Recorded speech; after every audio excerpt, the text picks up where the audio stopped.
आज हम आप लोग को एनसीएफ 2005 उसके साथ ही एनईपी 2020 और चूंकि स्टेट होने वाला है बिहार स्पेशल बीसीएफ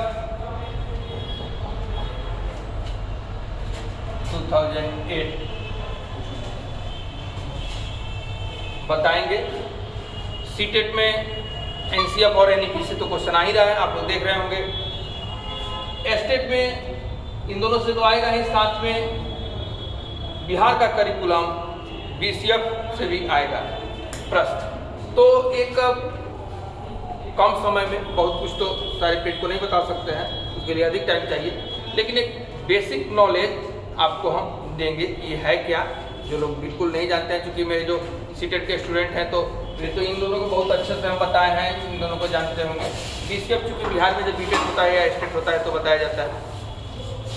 तो इसमें जो एनसीएफ है वह है नेशनल करिकुलम फ्रेमवर्क।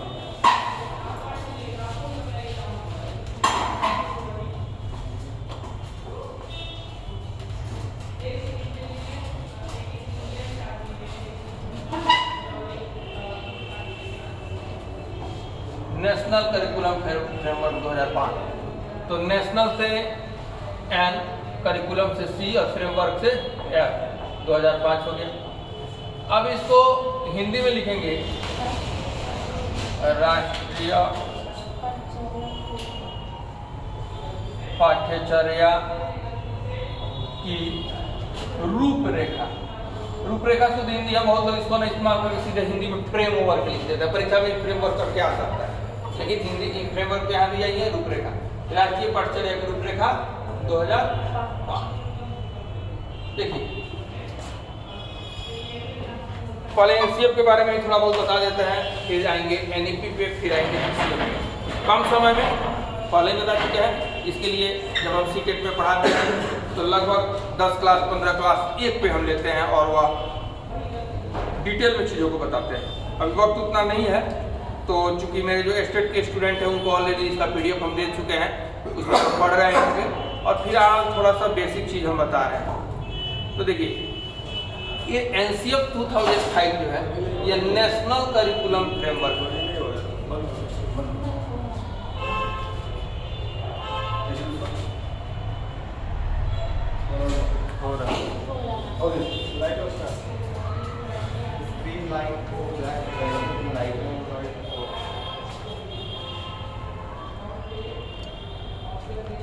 यह नेशनल करिकुलम फ्रेमवर्क जो है राष्ट्रीय पाठ्यचर्या की रूपरेखा, यह भारत में केंद्र सरकार द्वारा बनाया गया ये एक पाठ्यचर्या का रूपरेखा है, जो विद्यालय बच्चों के लिए, विद्यालय का मतलब जो है अब तो आंगनबाड़ी को भी औपचारिक शिक्षा से जोड़ लिया गया है, नई शिक्षा नीति में आगे चल के बताएंगे। तो जहाँ से फॉर्मल एजुकेशन के स्टूडेंट स्टार्ट कर देते हैं और वे 10+2 तक विद्यालय को लेते हैं, उसके बाद से महाविद्यालय और विश्वविद्यालय है। तो उनको नहीं, जो विद्यालय है बिल्कुल आंगनबाड़ी से स्टार्टिंग कीजिए, यानी 1 पहले था उसी को आंगनबाड़ी हम बोलेंगे, वहाँ से स्टार्टिंग करते हुए आप +2 तक के विद्यालय बच्चों में रख सकते हैं। तो उनके लिए यह एक पाठ्यचर्या है, यानी कि हमारे उन बच्चों को क्या पढ़ाए, कैसे पढ़ाए, इसकी ओर ध्यान आकृष्ट कराया जा रहा है। इसमें पढ़ाने वाले शिक्षक को पढ़ाना है, उन शिक्षकों के सहयोग के लिए टेक्स्ट बुक दिया गया है जो एनसीईआरटी की बुक है। उन बच्चों को पढ़ाने के लिए स्कूल बने हुए हैं, स्कूल में टीचर की नियुक्ति हुई है, टीचर बनने के लिए टीचर ट्रेनिंग कराया गया है, फिर उनको टेट से गुजरना पड़ा है। तो इन सारी चीज़ों का मतलब जो है उन बच्चों के लिए ही है। तो इसमें वे सब बात डिस्कस किया गया है कि कैसे क्या किया जाए, ठीक है। तो यह एक जो एनसीएफ है इसको एक डॉक्यूमेंट कह सकते हैं, एक दस्तावेज, सरकारी दस्तावेज। इसमें जो लिख दिया गया है तो वह एक दस्तावेज की तरह है। बहुत जगह आएगा कि इस दस्तावेज में, तो इस दस्तावेज में काफ़ी विश्लेषण है, यानी कि एनसीएफ में काफ़ी विश्लेषण है, चीज़ों को विश्लेषित कर करके बताया गया है कि कैसे और क्या करना चाहिए, हमारे लक्ष्य की पूर्ति कैसे होगी, हमारे बच्चे को कैसे फायदा होगा, बच्चे को कैसे लर्निंग में हम उसको टीचिंग लर्निंग प्रोसेस में सबसे हमारे एक्टिव पार्टिसिपेंट लर्नर होते हैं यानी सीखने सिखाने की प्रक्रिया में सबसे सक्रिय सहभागी ये जो शिक्षार्थी हैं, इनकी भूमिका पर बात है। इनको सिखाने में शिक्षक की भूमिका सुविधादाता, सहायक और फैसिलिटेटर के रूप में है, उसको बताया गया है। टेक्स्ट बुक का क्या रोल है, टीचर की ट्रेनिंग का क्या रोल है, टीचर द्वारा अपनाए जाने वाले टीचिंग मेथड का क्या रोल है, हमारे द्वारा विषय विशेषज्ञों की टीम द्वारा जो इसमें क्या सुधार हो सकता है, क्या चीज़ जोड़ा जा सकता है, इन सब बातों का बड़ा विस्तार से विश्लेषण है। इस दस्तावेज में काफ़ी विश्लेषण है, ढेर सारी सलाह है और इन सब के साथ यह बार बार याद दिलाया गया है कि विशिष्टताओं से फर्क पड़ता है। यानी हर बच्चा खास है और उसकी खासियत उसकी विशिष्टता है, और हर बच्चा खास है, हर बच्चा एक दूसरे बच्चा से भिन्न है, और यही भिन्नता उसकी विकास की प्रक्रिया को निर्धारित करती है। आप बच्चे के अंदर की खासियत को जानिए और तब उसके अनुसार आप वर्क कीजिए, तब उसको फायदा होगा। कोई एक कॉमन वर्क कर रहा है, कोई एक कॉमन मेथड अपना रहा है, सभी बच्चों को समान रूप से फायदा हो, ऐसा नहीं हो सकता। इसमें मातृभाषा के बारे में भी जोड़ दिया गया है कि मातृभाषा अत्यंत और मातृभाषा जो है वह अत्यंत महत्वपूर्ण माध्यम है कि बच्चों को उनके ज्ञान सृजन में सक्षम बनाने में सामाजिक, आर्थिक और जातीय पृष्ठभूमि का बहुत महत्वपूर्ण स्थान होता है। मीडिया और शैक्षिक तकनीकी के महत्व को भी इसमें बताया गया है, लेकिन शिक्षक की भूमिका केंद्रीय बनी रहती है। इन सब के बावजूद भी शिक्षक की भूमिका पर भी बल दिया गया है, ये नहीं कि शिक्षक का कोई जरूरत नहीं है। विविधताओं पर जोर है, लेकिन उन्हें भी समस्याओं की तरह नहीं देखा गया। इसका मतलब क्या हुआ कि जैसे मान लीजिए भाषा, तो हमारा देश भारत बहुत बड़े भूखंड पे फैला हुआ है, अलग अलग भाषा भाषी के लोग हैं। तो जब कुछ किलोमीटर पे बोली बदल जाती है तो भाषा, सोचिए इतने बड़े भूखंड पे अलग अलग तरह की भाषा है। तो हमारे देश में विभिन्न भाषा भाषी के लोग हैं, यानी भाषा के माध्यम में विविधता है। तो ये विविधता होते हुए भी इसको समस्या के रूप में नहीं लिया गया है, इसको एक चैलेंज और चुनौती के रूप में स्वीकार किया गया है, और बच्चे की घर की भाषा, मातृभाषा या पहली भाषा को संसाधन के रूप में इस्तेमाल किया गया। संसाधन का मतलब समझ रहे हैं, जैसे मान लीजिए एक कोई पेज है या पन्ना है, इस पेज को बनाने के लिए घास फूस या जो भी चीज़ इस्तेमाल किए गए होंगे वे सब क्या थे, इसके लिए संसाधन। इसमें श्रम पूंजी सब कुछ संसाधन में आएगा, वे सब लगे हुए हैं। आप लोग इसमें ज़्यादा जो स्टेट कॉमर्स दे रहे हैं सब समझ ही रहे हैं। तो वे सब चीज़ यदि नहीं होते तो इसका निर्माण होता न्यू प्रोडक्ट पेज का। ठीक उसी तरह अगर बच्चा एक विद्यालय में कोई बच्चा भोजपुरी क्षेत्र का है और अपने घर में भोजपुरी बोलता है, बोलते हुए है, कोई बांग्ला परिवार से है, बंगाली बोलते हुए आया हुआ है, कोई हिंदी बोलते हुए आया है, कोई इंग्लिश बोलते हुए आया है, 4-5 भाषा के अगर बच्चे, घरेलू भाषा अलग अलग हैं और सबकी विद्यालय मान लीजिए लक्ष्य भाषा कोई एक है, हिंदी या इंग्लिश, इसको सिखाना है। तो अब यह नहीं कि जो भोजपुरी में बोल रहा है उसको हम डांटेंगे पीटेंगे, या बांग्ला में बोल दिया गलती से तो डांटेंगे पीटेंगे। हमको उनकी घर की भाषा, जो उनकी घरेलू भाषा, जो उनकी पहली भाषा है, उनकी मातृभाषा है, सब एक ही चीज़ हुआ, उसको संसाधन के रूप में लेना है। अगर हमको कोई शब्द आता है, पानी है, तो पानी को बांग्ला में क्या कहते हैं, भोजपुरी में क्या कहते हैं, ये ट्रांसलेट करके फिर उसको हिंदी और इंग्लिश जो हमारे लक्ष्य भाषा में बताना है। यानी कि उनके ही जानकारी को हम इस्तेमाल कर लिए किस रूप में, संसाधन के रूप में, और उस संसाधन के माध्यम से हम जो सिखाना चाहते हैं वो सिखा दिया। तो इन सारी बातों पे जोर दिया गया है। इसमें इस बात को निरंतर स्वीकारा गया है कि सीखने की सामाजिक प्रक्रिया मूल्यवान है। आप लोग को हम कॉग्निटिव डेवलपमेंट पढ़ाए हैं, वाइगोट्स की पढ़ाए थे, समाज की भूमिका को महत्व दिया, level of potential, level of actual development and ZPD, zone of proximal development. और उस जेडपीडी में समाज द्वारा ही कोई आके हेल्प करता है, मार्गदर्शन करता है, सहायता करता है, तो बच्चा अपने पोटेंशियल तक पहुंचता है। और एस्केप फोल्डिंग जो सहारा दिया जाता है, ये सब समाज से मिलता है। तो इन सब की भी इसमें बात को स्वीकार किया गया है। औपचारिक पाठ्यचर्या में और अधिक समृद्धि आएगी, विविधता की प्रशंसा की गई है। हर्ष होता है कि एक समझ प्रस्तुत की गई है, इस व्यापक ढांचे के तहत कई उपागम होते तो सृजनात्मकता को बढ़ावा मिलता। इसमें इन सब बातों को प्राकथन में लिखा गया है। यह दस्तावेज यानी एनसीएफ 2005 बारंबार बच्चों पर पाठ्यचर्या के बोझ के सवाल की ओर लौटता है। यानी हमारे बच्चे पाठ्यचर्या के बोझ से दब गए हैं, इस मामले में लगता है कि हम किसी गर्त में गिरे पड़े हैं, गर्त माने गड्ढा में गिरे हुए हैं।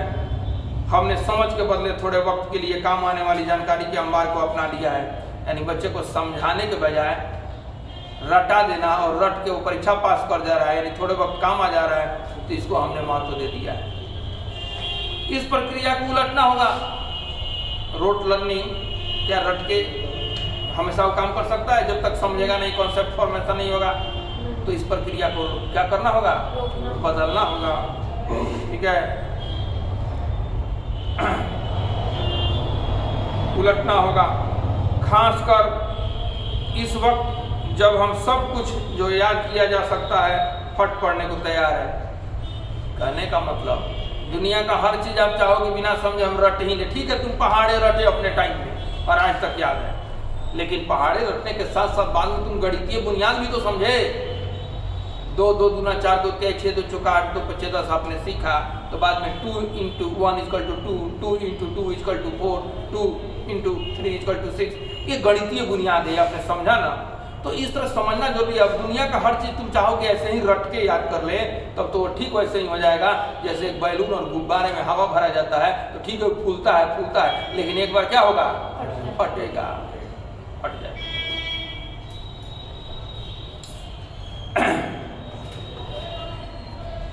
हमें अपने बच्चों को समझ का चस्का लगने देना चाहिए। देखिए, समझ का चस्का भी एक चस्का है। जिस तरह किसान को चाय की चस्का लगती है, कॉफी की चस्का लगती है, लत पड़ जाती है, ठीक उसी तरह जब आप रटने के बजाय चीज़ों को समझेंगे और समझाने वाला बढ़िया हो, तो बच्चे को समझने का मन करेगा और जानने का मन करेगा, जिज्ञासा उसकी बढ़ेगी। तो बच्चों को समझने का चस्का देना चाहिए, यानी कि बार बार रटने का आदत को छुड़ाना चाहिए, जिससे उन्हें सीखने में मदद मिले। और जब वे कतरों बिंबों में संसार को देखे और जिंदगी की लेन देन में दाखिल हो, तो अपने मुताबिक ज्ञान का रूपांतरण कर पाए। ज्ञान का ऐसा स्वाद हमारे बच्चों के वर्तमान को पूर्णतः सृजनात्मक और आनंदप्रद बना सकेगा। वे जानकारियों के आधिक्य के उस आघात से मूर्छित न हो जिसकी जरूरत सिर्फ थोड़े वक्त के लिए बाधा दौड़ के पहले पड़ती है। तो थोड़े वक्त के काम आने वाली चीज़ पे बहुत ज़्यादा ध्यान नहीं देना है, जिसे हम इम्तिहान करते हैं। यानी इम्तिहान के लिए हम क्या करते हैं? रट लेते हैं। तो ठीक है, रट के थोड़े से पास तो हो गए, लेकिन एग्जाम पास करने के अलावा आगे चल के हमारे व्यक्तित्व के विकास में वो काम नहीं आए।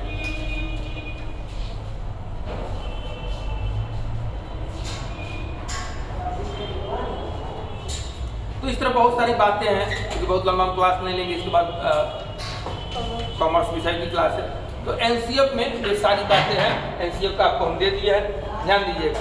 एक नेशनल करिकुलम है। क्या है? करिकुलम है। तो कोई भी करिकुलम का हिंदी लिखिए पाठ्यचर्या होता है। पाठ्यचर्या और पाठ्यक्रम में अंतर है, हम बताएंगे आपको। तो ये पाठ्यचर्या का अंतर्गत पाठ्यक्रम आती है। इसमें भी लोग गलती करते हैं अक्सर, पाठ्यक्रम को पाठ्यचर्या को पाठ्यक्रम, करिकुलम को सिलेबस को करिकुलम कह देते हैं। नहीं, ये पाठ्यचर्या इसमें ओवरऑल है, इसके अंतर्गत सिलेबस है। तो ये पाठ्यचर्या कोई भी जब बनती है तो कोई ना कोई शिक्षा नीति पर आधारित होकर बनती है। ध्यान रखिएगा, शिक्षा नीति। तो बताइए, ये जो है नेशनल करिकुलम जो एनसीएफ 2005 की हम बात करते हैं। हालांकि एनसीएफ 2005 तो भी रिवाइज हो गया है, अब एनसीएफ 4 में आने वाला है, जिसमें फाउंडेशनल स्टेज का आ भी गया है, बाकी भी आने वाले हैं। तो वो भी हम बताएंगे कब कब कितने समय पे रिवाइज होता है अगले क्लास में। तो लेकिन ये ध्यान रखें कि कोई भी जब पाठ्यचर्या बनती है तो किसी न किसी शिक्षा नीति पर आधारित होती है। तो एनसीएफ है 2005, और नई अभी जो राष्ट्रीय शिक्षा नीति है वो कब आई है? 2020। तो बताइए, जब 5 में बना था तो 20 वाली नीति होगी? नहीं होगी। तो कौन नीति होगी? तो उस समय 1986 वाली नीति थी। तो 86 वाली नई शिक्षा नीति पे ये हमारा एनसीएफ 2005 आधारित था। तो अब जब शिक्षा नीति ही बन गई है कौन? एनईपी 2020, उसको भी अभी बताएंगे। यह नेशनल एजुकेशन पॉलिसी है, जो बीच बीच में कुछ लक्ष्य कुछ उद्देश्य होते हैं, उनको प्राप्त करने के लिए बनाए जाते हैं, फिर उसको पूरा करने के बाद फिर बना लिए जाते हैं। तो सबको बोलिए क्लास बता दिया 2 बजे। तो जो मैं यह बता रहा था कि एनसीएफ 2005 1986 वाली शिक्षा नीति पे आधारित थी, लेकिन अभी 2020 में बन गई है राष्ट्रीय शिक्षा नीति। तो अब जो एनसीएफ रिवाइज हो रहा है वह 86 पे नाम आधारित हो गए। जो रिवाइज एनसीएफ है वह किस पे आधारित हो जाएगा? 2020 पर। ये एक अलग समझ बना दे। एनसीएफ जो है अपनी समझ रचनावाद से लिया है, और रचनावाद को निर्माणवाद कहते हैं। आपको पढ़ा चुके हैं रचनावाद, जिसमें ये जीन पियाजे, वाइगोट्स्की, कोहलबर्ग सब रचनावादी ज्ञान के निर्माण की बात को स्वीकार करते हैं। ये सब रचनावादी मनोवैज्ञानिक है, आपको पहले ही बता चुका है। तो क्वेश्चन सीधा आता है, एनसीएफ 2005 अपनी समझ किससे लिया है? सामान्य क्वेश्चन है, रचनावाद से लिया है। तो अब तो बहुत हमको वक्त नहीं मिला एनसीएफ के बारे में बताने का, बीच में हम आ गए किस पे? एनईपी, राष्ट्रीय शिक्षा नीति। तो 86 वाली जो शिक्षा नीति थी उसी को रिप्लेस करके अभी कौन आया हुआ है? राष्ट्रीय शिक्षा नीति 2020। तो थोड़ा इसके बारे में भी हम लिख दें। अब इसको हटाइए, अब थोड़ा राष्ट्रीय शिक्षा नीति यानी कि हम इसका भी जिक्र करते हैं। तीनों का जिक्र कर देंगे तो आपको नोट्स पढ़ना आसान हो जाएगा। अब एनईपी, जो एनईपी है, एनईपी इसको हमने नहीं लिखा, तो पहले हिंदी में लिखते हैं इसको, राष्ट्रीय शिक्षा नीति। ठीक है, ये कितना है? ठीक है। अब राष्ट्रीय का स्पेलिंग बताइए। National education policy. तो एन से नेशनल से एन, एजुकेशन से ई, पॉलिसी से पी, और चूंकि ये बना है कब? तो 2020। अभी वर्तमान में यही शिक्षा कार्य। ठीक है। अब जो भी एनसीएफ रिवाइज हो रहा है, जो फाउंडेशनल स्टेज आया है, इसी पर आधारित है। ठीक है। इसमें बहुत सारी इसमें भी बातें हैं, अब सब तो हम नहीं कह सकते हैं, लेकिन एक जो मुख्य बातें हैं जो परीक्षा में एकदम आएगा ही आएगा क्वेश्चन, वह है कि यह स्कूली शिक्षा पे इसका जो क्या मुख्य असर है। तो यह नीति जो पहले से चल रहा था 10+2 की स्कूली व्यवस्था को 3 से 18 वर्ष के सभी बच्चों के लिए पाठ्यचर्या और शिक्षण प्रणाली जो थी, उसको जो स्कूली व्यवस्था है उसको यह व्यवस्था जो है इसको 10+2 को रिप्लेस कर दिया। अब आ गया 5+3+3+4 ये व्यवस्था आ गई। अब 5+3+3+4 एकदम याद कर लीजिए, 5+3+4। अब इसमें सबसे बड़ी बात, यानी कि इसके पहले जो हम 10+2 में क्या था, 1 से 10 और फिर 11 और 12 की बात करते थे। 1 से पहले की तो कोई बात करते नहीं थे, जबकि देश में आंगनवाड़ी चल रहा है।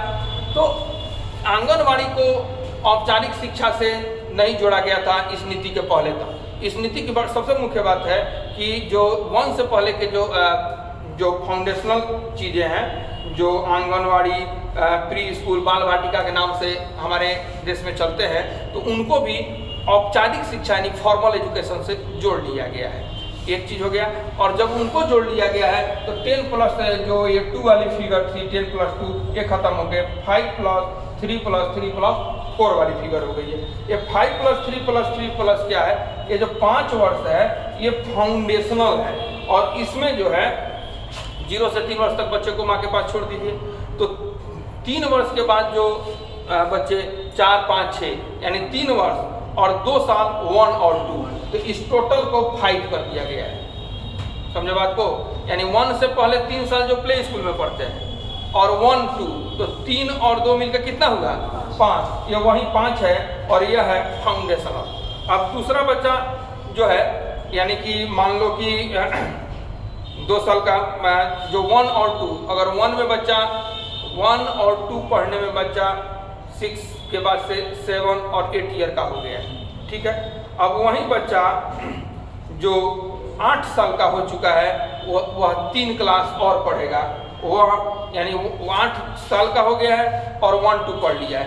तो अब 9, 10, 8 के बाद से 9, 10, 11 3 वर्ष हुआ, और क्लास भी 3 बढ़ा दीजिए, 2 तक तो पढ़ ही लिया था, 3, 4, 5 यानी कि 8 से 11 वर्ष का बच्चा जो 3 से 5 क्लास की पढ़ाई पढ़ेगा, यानी 3 वर्ष की पढ़ाई पढ़ेगा, वही ये 3 है।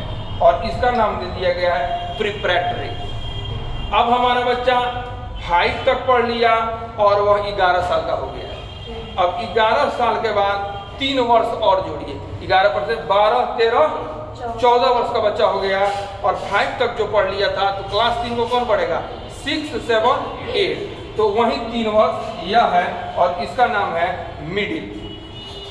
अब वही बच्चा हमारा जो 14 वर्ष का हो चुका है और क्लास 8 तक का हो चुका है, इसमें अब वह 4 साल और पढ़ेगा, यानी कि 8 के बाद 9,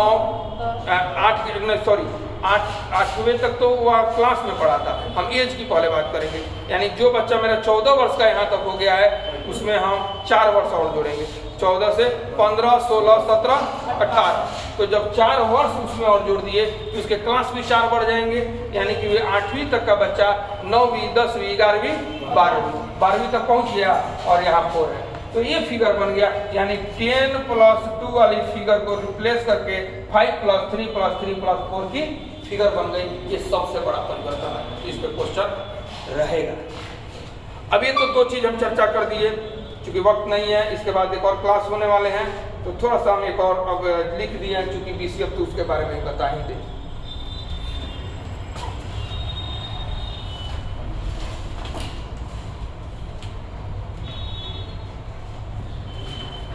देखिए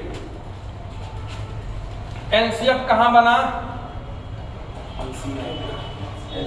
हाँ बिल्कुल, केंद्र, यानी सेंट्रल गवर्नमेंट द्वारा NCERT दिल्ली में बना, केंद्र सरकार बनाई पूरे देश के लिए। तो जब NCF पूरे देश के लिए बन गया सेंट्रल गवर्नमेंट द्वारा, केंद्रीय सरकार द्वारा, और जो है NCERT दिल्ली में बन गया, तो उसको मॉडल के रूप में रख के हर स्टेट को कहा गया कि अगर आपके यहाँ भी SCERT है, हमारे यहाँ NCERT में बना दिया, आपके यहाँ SCERT कार्यरत है, तो आप अपनी SCERT की टीम के साथ हमारा भी हेल्प ले लीजिए, कुछ विषय विशेषज्ञ शिक्षकों और अन्य लोगों को ले लीजिए और अपने क्षेत्र विशेष को ध्यान में, यानी अपने स्टेट की कुछ खास विशेषता को ध्यान में रखते हुए, अगर आप में कुछ परिवर्तन भी चाहिए तो परिवर्तन करते हुए, लेकिन मॉडल के रूप में हमको मानिए, और आपकी कुछ खासियत है तो उस खासियत को शामिल करते हुए अपना स्टेट करिकुलम बनाइए। तो बिहार ने बड़ा तेजी से काम किया। NCF 2005 बनने के तुरंत बाद बिहार में क्या बन गया? BCF 2008, और इसमें हम SCERT पटना द्वारा बनाया गया, उसमें हमने भी अपना योगदान दिया है, सेवा दिया है, इसमें काम किया है जब ये बन रहा था। तो BCF इसको बोलते हैं बिहार करिकुलम क्या है? फ्रेमवर्क। ये कब बना? 2008। तो बिहार से B, करिकुलम से C और फ्रेमवर्क से, और बना कब? हिंदी में बोलेंगे बिहार पाठ्यचर्या की रूपरेखा।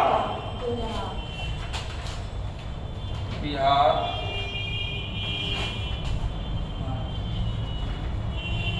पाठ्यचर्या की रूपरेखा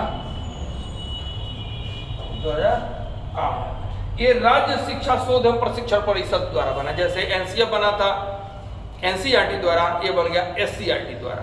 तो ये बना और यह पाठ्यचर्या बना।